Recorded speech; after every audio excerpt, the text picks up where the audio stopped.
Governor Maharashtra his excellency माननीय Shri CP Radhakrishnan जी, लोकसभा के अध्यक्ष आदरणीय श्री ओम बिरला जी, महाराष्ट्र विधानसभा के माननीय अध्यक्ष श्री राहुल नार्वेकर जी, महाराष्ट्र विधान परिषद के माननीय अध्यक्ष श्री रामशंकर शिंदे जी, महाराष्ट्र विधानसभा के माननीय उपाध्यक्ष श्री अन्ना वंसोडे जी, महाराष्ट्र विधान परिषद की माननीय उपाध्यक्ष श्रीमती नीलम गोहरे जी, लोकसभा के स्मिट्स कमेटी के माननीय अध्यक्ष डॉक्टर संजय जायसवाल जी, महाराष्ट्र विधान परिषद में माननीय विपक्ष के नेता श्री अंबादास दानवे जी, विभिन्न विधानसभाओं की स्मिट्स कमेटी के माननीय अध्यक्ष एवं संसद एवं सदस्यगण, माननीय सांसदगण एवं विधायकगण, secretary general Lok Sabha Shri Utpal Kumar Singh ji, secretary general Rajya Sabha Shri PC Modi ji, Maharashtra Vidhan Sabha के सचिव श्री जितेंद्र भोले जी, संसद व विधान मंडलों के अधिकारीगण, देवियों और सज्जनों, संसद और राज्य विधानसभाओं की एस्टीमेट्स कमिटीज के राष्ट्रीय सम्मेलन का 2 दिनों का यह सत्र अत्यंत उपयोगी रहा। यह सम्मेलन एक common but differing legislative insights का एक उल्लेखनीय मंथन मंच रहा। यहां देश भर के विधान मंडलों से एस्टीमेट्स कमेटी के अध्यक्ष और सदस्य एकत्र हुए।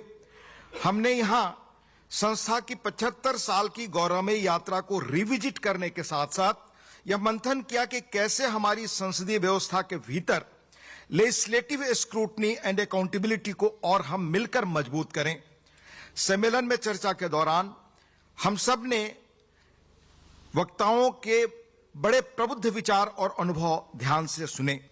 इस बात पर लगभग हम सभी एक मत थे कि संसद एवं विधानसभाओं की एस्टीमेट्स कमेटी का मैंडेट बहुत ही व्यापक और आज की तारीख में बहुत महत्वपूर्ण है। कुछ मायनों में इनका काम अन्य संसदीय समितियों से कहीं ज्यादा और महत्वपूर्ण है। एस्टीमेट्स कमेटी ने संसद एवं विधानसभाओं में अपनी व्यवहारिक सिफारिशों के माध्यम से transparency, physical discipline and efficiency of government expenditure में बेंचमार्क स्थापित किया है। हमारी समझ में एस्टीमेट्स कमेटी के कॉन्फ्रेंस हमारे लिए एक ऐसा उपयुक्त अवसर, मौका साबित हुआ है जिसमें हमने सामूहिक रूप से एक फिजिकली प्रूडेंट और फाइनेंशियली डिसिप्लिन इंडिया बनाने के प्रति अपने सामूहिक कमिटमेंट को हम सब ने स्पष्ट किया, जाहिर किया, अपनी प्रतिबद्धता दिखाई है। आज भारत वैश्विक मंच पर रीजन, रिस्पॉन्सिबिलिटी और रिफॉर्म की आवाज के रूप में पहचाना जाता है। G20 में हमारे नेतृत्व से लेकर digital public infrastructure, sustainable development और क्लाइमेट जस्टिस पर हमारी इनिशिएटिव तक भारत का उत्थान हमारे लोकतांत्रिक संस्थानों की मजबूती पर पूरी तरह टिका है।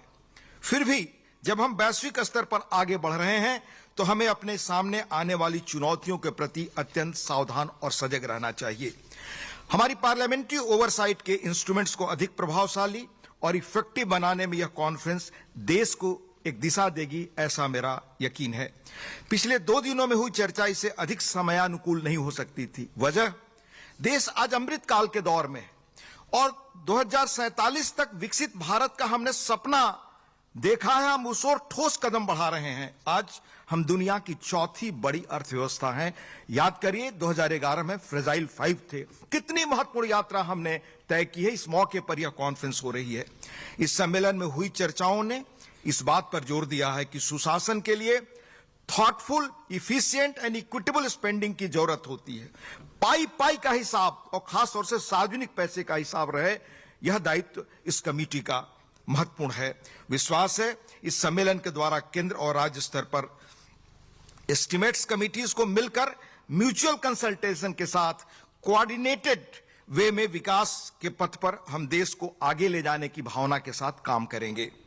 यह सम्मेलन आने वाले वर्षों में इस संस्था को मजबूत बनाने के लिए एक कैटलिक एजेंट के रूप में, उत्प्रेरक के रूप में काम करेगा, ताकि प्रत्येक नीतिगत निर्णय और बजट में आवंटित हर रुपए का अधिकतम उपयोग हो सके। अपनी बात खत्म करने से पहले इस सम्मेलन की सफलता में योगदान देने वाले सभी लोगों का हृदय से आभार। लोकसभा के आदरणीय अध्यक्ष श्री ओम बिरला जी का धन्यवाद कि उन्होंने यह महत्वपूर्ण सम्मेलन करवाने का निर्णय किया। लंबे अंतराल के बाद महाराष्ट्र सरकार, chairman Maharashtra legislative council, speaker Maharashtra assembly, Lok Sabha की स्मिट्स कमेटी के अध्यक्ष डॉक्टर संजय जायसवाल जी, महाराष्ट्र विधानसभा की स्मिट्स कमेटी के अध्यक्ष श्री अर्जुन खोतकर जी का इस सम्मेलन के सफल आयोजन और एक्सेलेंट हॉस्पिटलिटी के लिए महाराष्ट्र सरकार और सबका आभार। इस सम्मेलन के आयोजन में उनके अथक प्रयासों के लिए लोकसभा सचिवालय और महाराष्ट्र विधानसभा सचिवालय के अधिकारियों को भी हार्दिक बधाई। अंत में मैं पुनः कहना चाहूंगा, महाराष्ट्र यह संतों की मिट्टी है, यह रेनेसा पुनर्जागरण की धरती रही है। यह शिवाजी महाराज से लेकर साने गुरुजी, डॉक्टर आंबेडकर, महात्मा फुले, तिलक, गोखले जैसे महान लोगों की धरती है।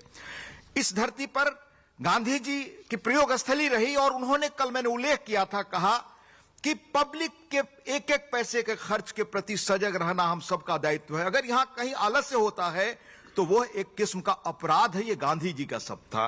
मुझे उम्मीद है कि हम इस माहौल में एस्टिमेट कमेटी की जो भावना है कि एक एक पैसे का हम हिसाब सार्वजनिक जीवन में रखें और बेहतर उसका उपयोग हो, ये भावना लेकर लौटेंगे। बहुत बहुत धन्यवाद, आभार। जय हिंद, जय महाराष्ट्र, नमस्कार।